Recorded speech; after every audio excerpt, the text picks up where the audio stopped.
Magandang araw sa inyo mga kaibigan. Itong ating almusalita sa araw na ito, November 7. Ang ebanghelyo natin ay Luke 14:15 to 24. Sabi ng ebanghelyo pong, hearing these words, one of those at the table said to Jesus, "Happy are those who eat at the banquet in the kingdom of God." Jesus replied, "A man once gave a feast and also invited many guests. When it was the time for the feast, he sent his servants to tell those he had invited to come. Everything was ready, but all alike began to make excuses. The first said, 'Please excuse me, I must go and see the place of land I have just bought.'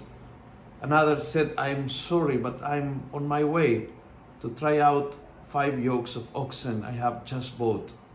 Still another said, 'How can I come when I've just got married?'"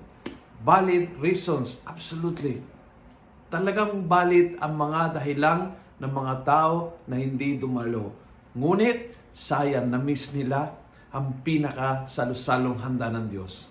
Ang handa ng Diyos, napakalaking blessing. Ang handa ng Diyos, napakalaking kaligayahan. Ang handa ng Diyos, napakalaking biyaya na makasama, makasalo-salo, makakwentuhan, makigalak sa Kanya. Na-miss nila dahil sa valid reasons.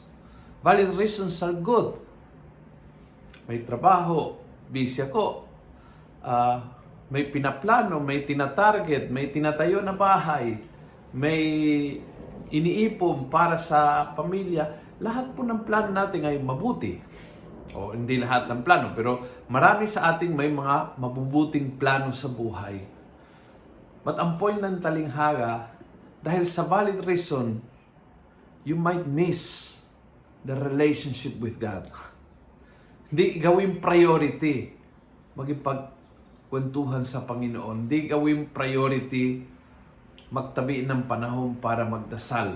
Hindi gawing priority makinig sa Kanyang salita para malaman kung ano ang invitation niya sa iyo. Hindi naging priority mag-join on Sundays to Mass, ang salo-salo na handa ng Diyos. Hindi naging priority ang Panginoon. Bagamat naging mahal natin, naging importante sa ating, but hindi naging priority. When God does not becomes a priority, valid reason ay nauna sa buhay natin at nagulo ang buhay. Big lesson for us. Unahin natin ang talagang mahalaga at mauna, ang sentro ng Diyos sa buhay natin. Kung nagustuhan mo ang video ito, pass it on. Punuin natin ng good news ang social media. Gawin natin viral, araw-araw ang salita ng Diyos. God bless.